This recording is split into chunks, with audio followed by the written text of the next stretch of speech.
जय स्वामीनारायण विद्यार्थी मित्रों,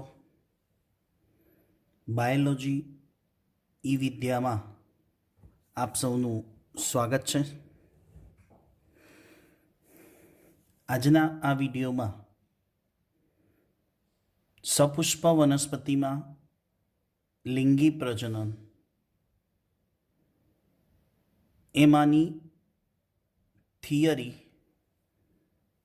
क्वेश्चन, बीवड़ू फलन समझावो।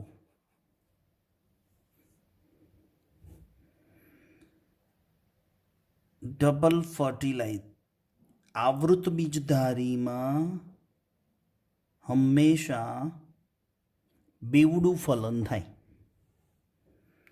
अने बीजू एक नोट डाउन कर देजो, अनावृत बीजधारी में एक वडू फलन थाय। आवृत बीजधारी में बेवडू फलन थाय, अनावृत बीजधारी में एक वडू फलन थाय। आपने याद हशे 11th साइंस में चैप्टर नंबर 3 वनस्पति वर्गीकरण में आवृत बीजधारी एनी अंदर अलग थी एक फकरो हतो बीवड़ू फलन, अने एमां टूंकमां माहिती आपणे त्यां समझावेली। त्यारे आपणे एवुं कह्युं हतुं के ज्यारे 12 साइंस में सपुष्प वनस्पति में लिंगी प्रजनननी अंदर आ बेवड़ा फलन ने डिटेल में शीखीशुं। तो ए समय अत्यारे आ विडियोनो छे, एना द्वारा आपणे थियरी ने समझीए। कारण के सपुष्प वनस्पतिनुं जे प्रजनन अंग पुष्प छे एना जे भागो छे पुकेसर अने स्त्रीकेसर, अने एनी जे इंटरनल रचना छे लघु बीजाणुधानी अने महाबीजाणुधानी, लघु बीजाणुजनन अने महाबीजाणुजनन आ कम्प्लीटली आपणे डिटेल में शीख्या। एटले हवे फलननी घटना समझवानी छे। अने पहला चेप्टर प्रमाणे लिंगी प्रजननना 3 तबक्का, 1 पूर्व फलन, 2 फलन अने 3 पश्व फलन। तो आ बेवड़ू फलन ए कया तबक्कामां आवशे? लिंगी प्रजनननी घटनाना 3 तबक्का छे। एनी अंदर पहला पूर्व फलन, बीजो फलन अने त्रीजो पश्व फलन। तो आ कया तबक्कामां आवशे ए तमे कॉमेंट बॉक्स में जणावशो। तो चलो शरू करिए बेवड़ा फलननी थियरी ने समझवानो।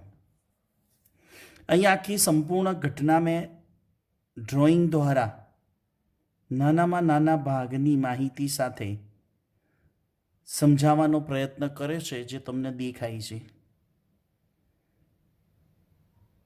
तो अहींया पहला एक अलग अलग स्टेपनी अंदर तमने समझावुं।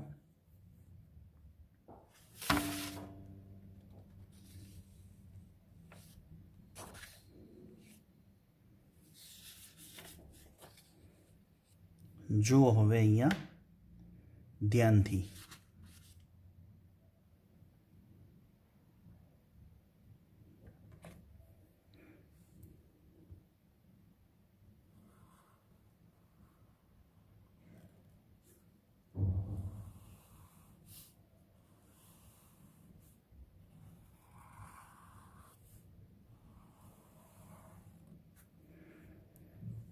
तमे आने कयो भाग कहेशो? शीखी गया छे स्त्री केसर। एनुं आ बीजाशय નું પોલાણ અને બીજાશયના પોલાણમાં કોણ છે? આ અંડક. અંડકની ફરતે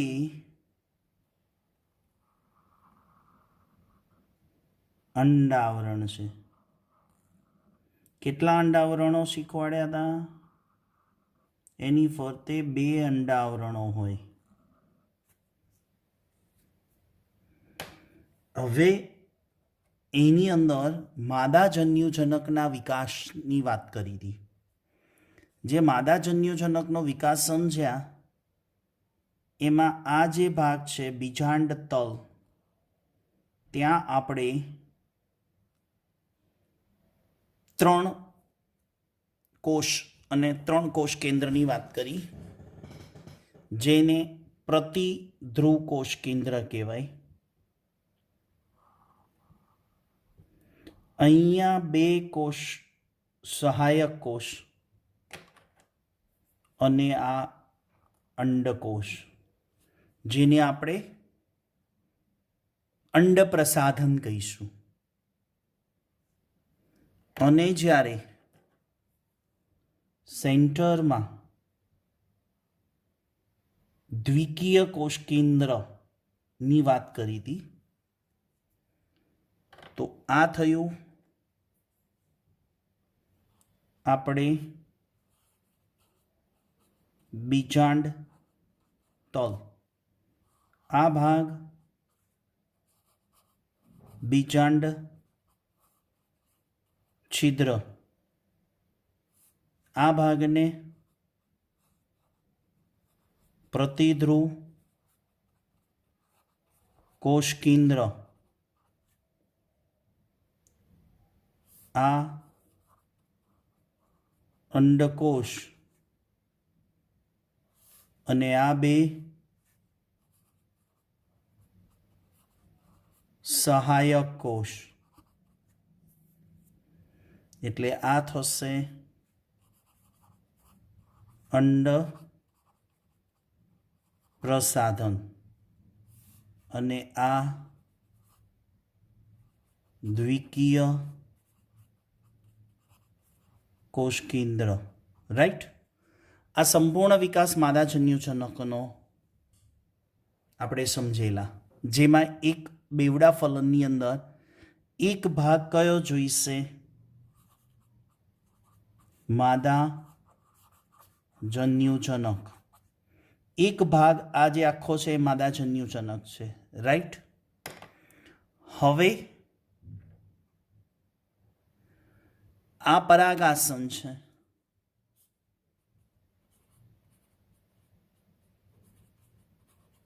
આને આપણે કહીશું પરાગ વાહિની અને આ ભાગ આપણે કહીશું બીજાશય. રાઈટ. પરાગનયનની ઘટના સમજી ગયા. એના આગળ પુકેશરમાં નરજન્યુજનકનો વિકાસ સમજ પડી ગઈ. હવે આ પરાગાસન ઉપર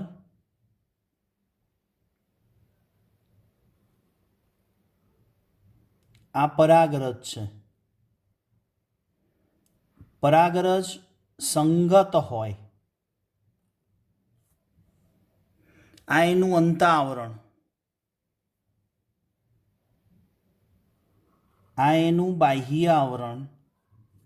અંતાવરણમાંથી પરાગ નલિકા સર્જાઈ અને એ પરાગ નલિકાને માર્ગ આપ્યો જનન છિદ્ર, જે બાહ્ય આવરણમાં આવેલું છે,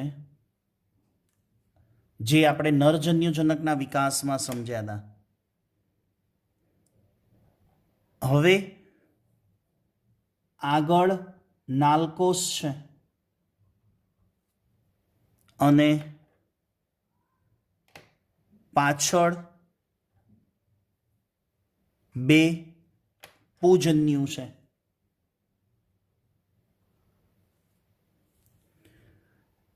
તો માદાજન્યુજનકની સાથે આપણે જોઈશે નરજન્યુજનક.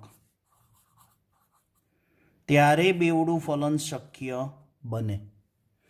તો આ માદાજન્યુજનક છે અને આ ભાગમાં આ નરજન્યુજનકનો વિકાસ છે. એટલે પરાગરજ પરાગાસન ઉપર સ્થાપિત થઈ ગઈ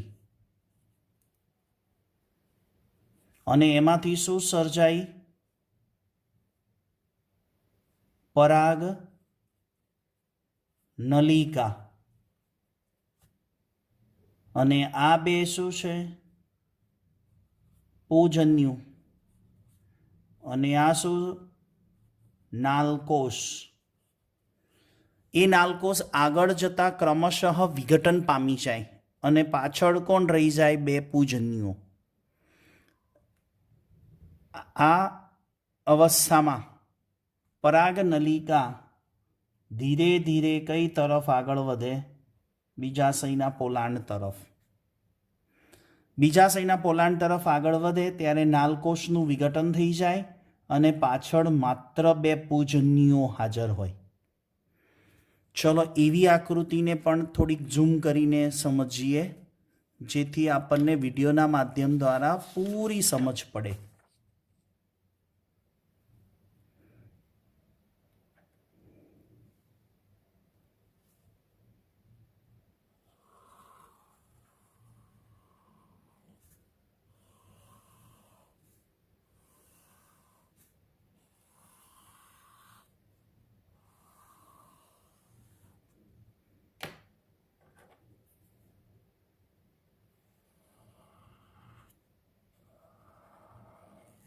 અંડક, એની ફરતે આવેલા બે અંડાવરણ છે.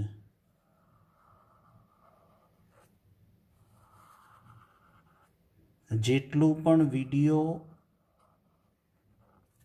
બને છે ને એમાં જે શબ્દો વપરાય છે ને થિયરીમાં, એની બધી ડિટેલિંગ અહીંયા મેં ડ્રો કરીને લખેલી છે. પણ એ અહીંયા તમને ડ્રોઈંગ સાથે સમજાવવાનો પ્રયત્ન કરું છું. વે આપણી આ પરાગરજ, પરાગરજની અંદરના અંતઃ આવરણમાંથી પરાગ નલિકા સર્જાય છે અને એ પરાગ નલિકા છે કઈ તરફ આગળ વધે? બીજાશયના પોલાણ તરફ. અને છે ક્યાં આવે? અંડક છિદ્ર તરફ આવે. ત્યારે નાલકોષ વિઘટન પામેલો હોય, આ એનું બાહ્ય આવરણ. નાલકોષ વિઘટન થઈ ગયો અને આ બે પૂજન્યુઓ છે. બે પૂજન્યુઓ આ પ્રતિધ્રુવ કોષ કેન્દ્ર, આ બે સહાયક અને અંડકોષ, અને સેન્ટરની અંદર દ્વિકીય કોષ કેન્દ્ર. એટલે બે કોષ ભેગા મળીને કોષ એક બનાવે, પણ એની અંદર કોષ કેન્દ્રો બે હોય એટલે દ્વિકીય કોષ કેન્દ્ર. ચોખાનું ઉદાહરણ, અહીંયા 12 રંગસૂત્રો. સહાયક કોષમાં પણ 12 અને અંડકોષમાં પણ 12 રંગસૂત્રો. જ્યારે અહીંયા દ્વિકીય કોષ કેન્દ્રમાં આ કોષ કેન્દ્રમાં 12 અને આ કોષ કેન્દ્રમાં 12 એટલે કેટલા થાય? 24 થાય. આગળ વાત કરીશું. હવે આ બે પૂજન્યુઓમાં પણ 12 રંગસૂત્ર અને આમાં પણ 12 રંગસૂત્ર. આ બે પૂજન્યુઓ અહીંયા ફલન માટે આવે છે અને ધીરે ધીરે એની ગતિ કઈ તરફ હોય? અંડક છિદ્ર તરફ. અને પરાગનલિકા અંડક છિદ્રમાં દાખલ થાય પછી અંડક છિદ્રમાંથી પરાગનલિકા અંદર એન્ટર થાય એ વખતે તંતુમય પ્રસાધન પરાગનલિકાને માર્ગદર્શન આપશે અને પરાગનલિકા સહાયક કોષમાં દાખલ થશે. સમજાય છે? હવે આ ભાગને આપણે ઝૂમ કરીને જોઈએ.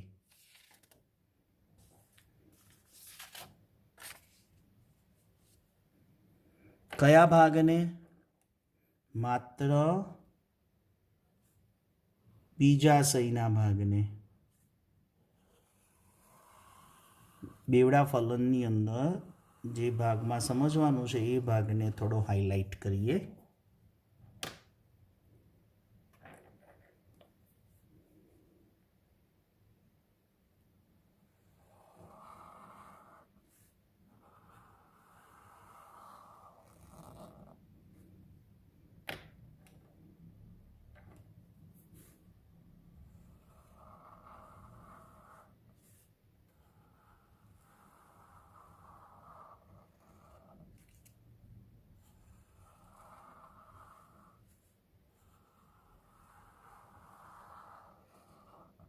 ઓકે,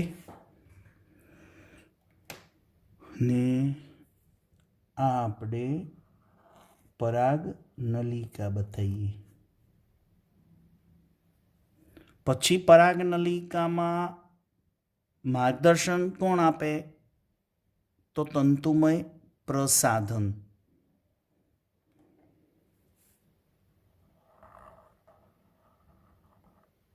આ બે સહાયક કોષ છે અને આ અંડકોષ છે.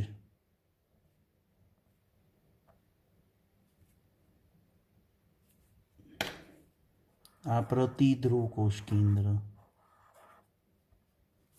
અને સેન્ટરની અંદર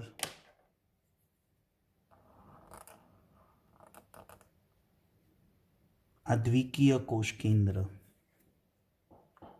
રાઈટ. હવે જો પરાગ નલિકા સહાયક કોષમાં દાખલ થાય, પરાગ નલિકા સહાયક કોષમાં દાખલ થાય, એને માર્ગદર્શન કોણ આપશે? તંતુમય પ્રસાધન. અને આ બે નરજન્યુઓ સહાયક કોષમાં એન્ટ્રી લે. પરાગ નલિકામાંથી બે નરજન્યુઓ ક્યાં પ્રવેશ કરે? કોઈ એક સહાયક કોષમાં પ્રવેશે. પછી સહાયક કોષ શું થાય? ફાટે. પછી સહાયક કોષ ફાટે ને ત્યારે આ એક નરજન્યુ છે ને એ અંડકોષ સાથે જોડાશે અને ફલન કરે. અને આ બીજો નરજન્યુ આ સહાયક કોષ ફાટતાની સાથે આ બે પૂજન્યુઓ ભ્રૂણપુટમાં મુક્ત થઈ જશે. આ ભ્રૂણપુટ છે એની અંદર મુક્ત થશે. સહાયક કોષ ફાટતાની સાથે આ બે પૂજન્યુઓ મુક્ત થશે.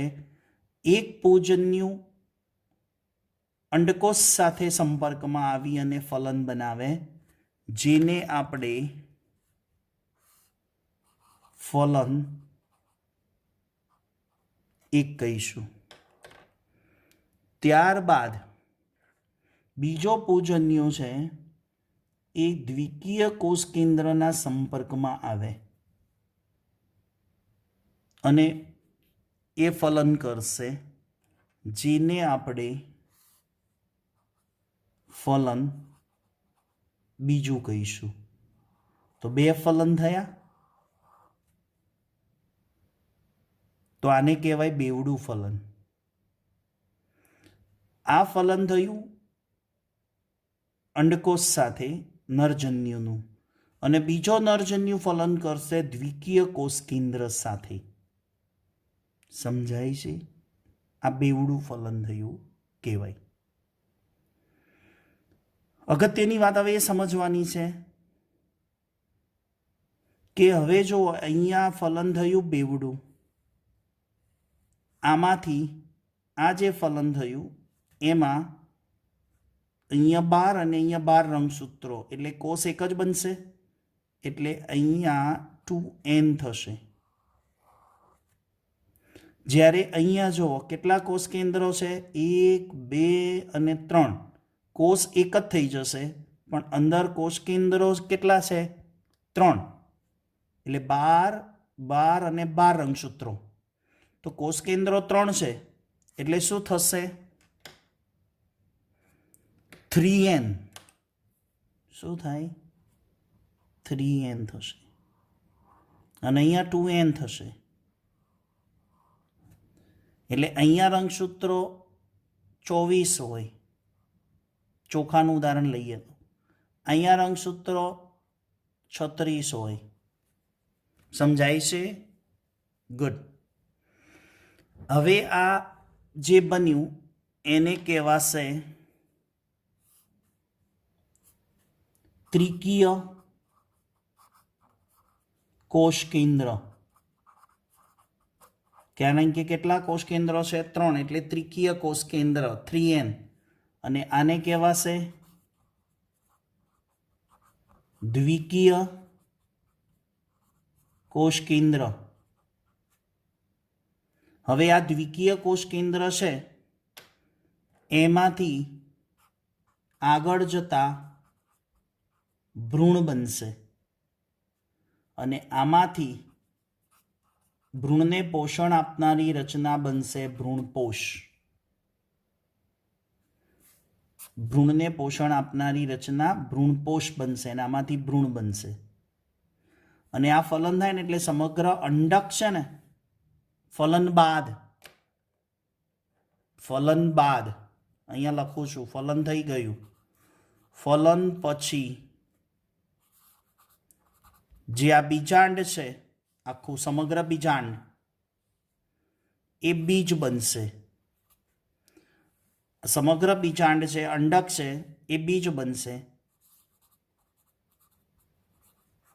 અને આ સમગ્ર બીજાશય છે એ ફળ બનશે. તો અંડક એટલે કે બીજાંડ બીજમાં અને બીજાશય ફળમાં રૂપાંતર થાય ફલન પછી. નીટમાં શું પૂછાયું હતું? એક પ્રશ્ન પૂછાયો હતો, એ હું તમને અહીંયા આગળના ડ્રોઈંગ દ્વારા સમજાવું.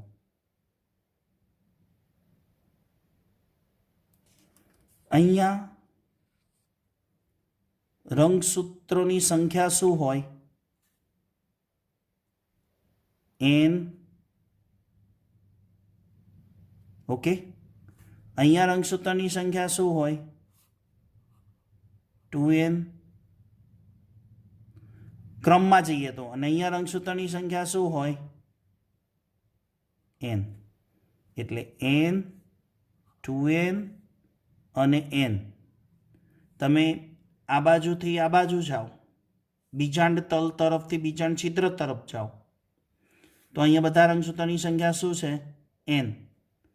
વચ્ચે રંગસૂત્રોની સંખ્યા શું છે? 2n. અને નીચે અહીં અંડપ્રસાધન બને એમાં રંગસૂત્રોની સંખ્યા, આ ક્રમ પૂછ્યો તો n, 2n, n. સમજાય છે? આગળ જુઓ.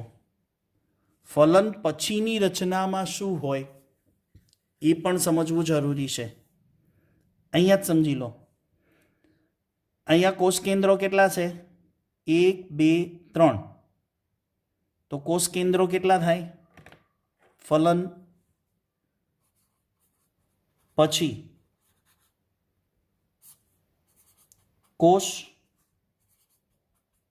અને કોષ કેન્દ્ર કેટલા થાય? પેલું ભ્રૂણપુટનું નિર્માણ થયું, માદાજન્યજનકનું નિર્માણ થયું ત્યારે આંકડો હતો 7 અને 8. અહીંયા કોષ કેટલા? 1, 2, 3. પછી અહીંયા આ સંપૂર્ણ થઈ જશે ને, એટલે 4. સહાયક કોષ વિઘટન થઈ જશે. બંને સહાયક કોષનું શું થઈ જાય? વિઘટન થઈ જાય. માત્ર ફલનવાળો ભાગ રહેશે, અંડકોષનું નરજન્યુ વડે ફલન. એટલે અહીંયા એ પણ એક કોષ થઈ જશે, સમગ્ર એક કોષ. એટલે કોષ કેટલા થયા? 1, 2, 3, 4 અને 5. તો 5 કોષ થશે, યાદ રાખજો, ફલન પછી ભ્રૂણપુટમાં. અને કોષ કેન્દ્રો કેટલા? 1, 2, 3, 4, 5, 6, 7 અને 8 થઈ જાય ને. એટલે 8 કોષ કેન્દ્રો. અને કોષ કેટલા? 5. ધ્યાનમાં રાખો, 1 2 3 સમગ્ર આ એક કોષ 4 અને આ એક કોષ બની જશે એટલે 5 કોષ બનશે. અને કોષ કેન્દ્રો કેટલા બનશે? 1 2 3 4 5 6 7 અને 8 કોષ કેન્દ્રો. આવી અવસ્થા હોય બેવડું ફલન થાય ત્યારે. બેવડું ફલન થાય ત્યારે. તો આશા રાખું છું કે આ વિડીયો દ્વારા આપણને સંપૂર્ણ સમજ પડી ગઈ હશે. અને આ વિડીયોની અંદર જે પણ ડ્રોઈંગ કરીને સમજાયું એની સમગ્ર માહિતી અહીંયા બેવડા ફલનમાં ડ્રોઈંગ કરીને આપણે આપેલી છે. હવે એક વસ્તુ, ત્રિકીય કોષ કેન્દ્રને PEN કહેવાશે. હમણાં જે સમજાયું ને અહીંયા, આ વસ્તુને શું કહેવાશે? PEN. શું કહેવાય? PEN. પ્રાઇમરી એમ્બ્રિયો ન્યુક્લિયસ એટલે કે પ્રાથમિક ભ્રૂણ કોષ કેન્દ્ર. શું બોલાશે? પ્રાથમિક ભ્રૂણ કોષ કેન્દ્ર.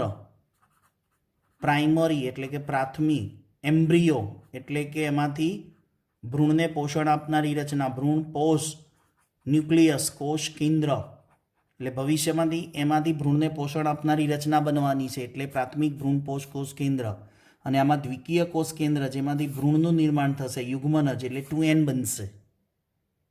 રાઈટ. અને આના બધા કોષો કેન્દ્રમાં શું હશે? 3N હશે. તો આશા રાખું છું કે આ વિડીયો દ્વારા આપણને પૂરી સમજ પડી હશે. તો આવતા વિડીયો લેક્ચર સુધી સૌ વિદ્યાર્થી મિત્રોને HP સરના જય સ્વામિનારાયણ.